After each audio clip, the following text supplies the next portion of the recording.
Olá! Este episódio é baseado no caderno de estudos elaborado pelo professor doutor Marcelo Lessa, idealizador e mentor do projeto ENAC Turbo. Hoje a gente vai mergulhar no caderno 4 para desvendar os bastidores de uma serventia extrajudicial. Vamos entender a estrutura funcional e financeira, ou seja, como um cartório realmente funciona no dia a dia e, o mais importante, como ele é remunerado.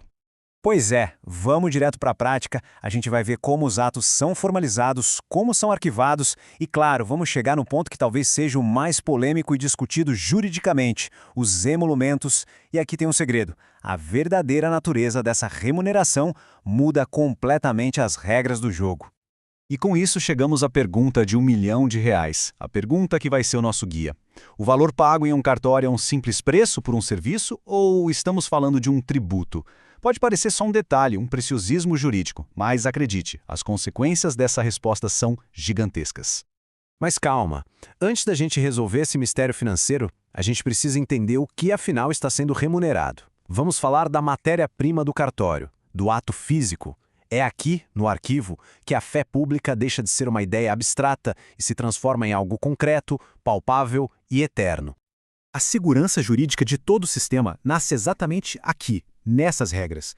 Elas parecem simples, mas são a base de tudo. Pensa nisso como se fosse o DNA de um documento. Primeiro, tem que ser escrito em bom português, de forma clara. Segundo, tem que seguir uma ordem cronológica perfeita, sem pular nada. E o mais importante, o documento tem que ser imutável. Não pode ter rasura, não pode ter espaço em branco. Se acontecer um erro, ele não é apagado. Ele é corrigido oficialmente com uma ressalva. É isso que garante que a história daquele documento vai ser confiável para sempre.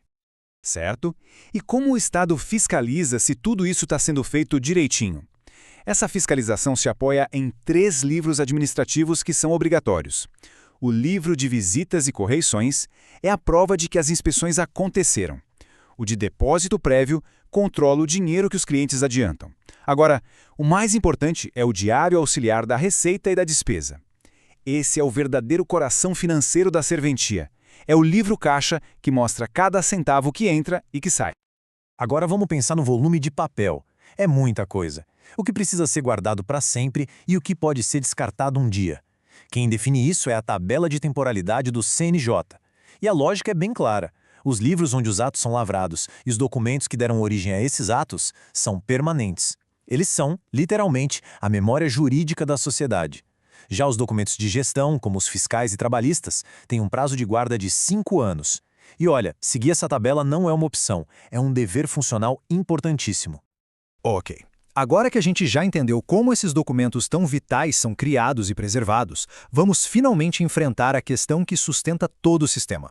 Como é que se paga por todo esse trabalho? Para resolver esse enigma, não tem atalho. A gente vai direto na fonte, a Constituição Federal. O artigo 145 define o que é uma taxa. Pensa nela como um tributo que se paga por um serviço público que é específico e divisível. Ou seja, dá para saber exatamente pelo que se está pagando e quem está usando aquele serviço. Guardem bem essa definição porque ela é a chave de tudo. E aqui está a resposta definitiva. O Supremo Tribunal Federal, principalmente no julgamento da famosa ADI 1378, pacificou esse entendimento. Bateu o martelo. Não tem mais discussão, não tem mais mas. Emolumentos têm natureza jurídica de tributo na espécie taxa. Ponto final. Esse quadro aqui deixa a diferença cristalina, preto no branco. Um emolumento nasce da lei, é obrigatório e tem natureza de tributo. Já uma tarifa, como a conta de energia elétrica, por exemplo, nasce de um contrato, o uso é facultativo e a natureza de preço. Entender essa distinção é o segredo para dominar qualquer questão sobre esse tema em prova. Então, o ponto crucial é este. Essa é a frase de impacto que o professor Lessa sempre destaca e que resume tudo. Se emolumento é taxa, ele tem que obedecer todo o regime jurídico tributário. E a regra de ouro desse regime é: só uma lei pode criar ou aumentar um tributo. E as consequências práticas disso no dia a dia são enormes. Primeiro, legalidade estrita. Nenhum provimento de tribunal, nenhum ato administrativo pode inventar uma taxinha nova do nada. Precisa de lei aprovada pelo Legislativo. Segundo, anterioridade. Um aumento de emolumentos aprovado hoje não pode valer amanhã. Tem que respeitar as regras de anterioridade do direito tributário. E terceiro, competência. A União cria as regras gerais do jogo, mas quem define o valor final da cobrança é cada estado por meio de sua própria lei. Beleza, entendemos a teoria. Agora vamos ao que interessa. Como a gente transforma esse conhecimento em uma arma para passar na prova? Como as bancas, especialmente a FGV, costumam cobrar isso? Olha aí uma pegadinha clássica que vive caindo em prova. Imagina a situação: o Tribunal de Justiça, querendo custear a sua própria atividade de fiscalização, edita um ato administrativo criando uma cobrança a mais. E aí, pode fazer isso? A resposta é um sonoro e retumbante não.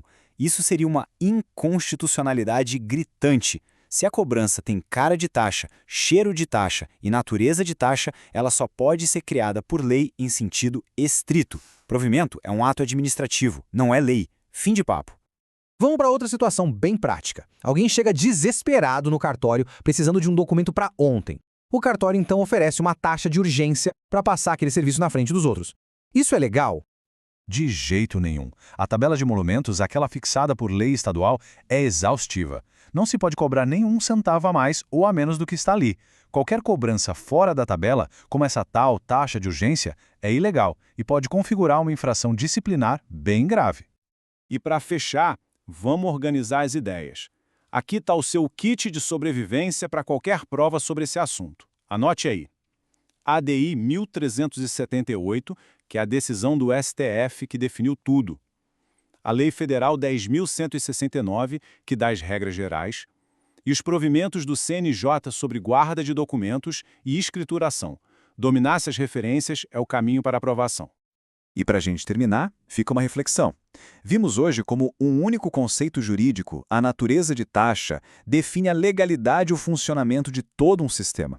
Em que outras áreas do direito, um detalhe teórico como esse também tem o poder de mudar completamente as regras do jogo. Fica aí o pensamento. Podcast produzido a partir do conteúdo do projeto ENAC Turbo sob autoria e orientação do professor Dr. Marcelo Lessa. Se esse conteúdo ajudou, não esqueça de se inscrever no canal e ativar o sininho das notificações. Assim, o YouTube avisa imediatamente assim que o próximo resumo for liberado. Até a próxima!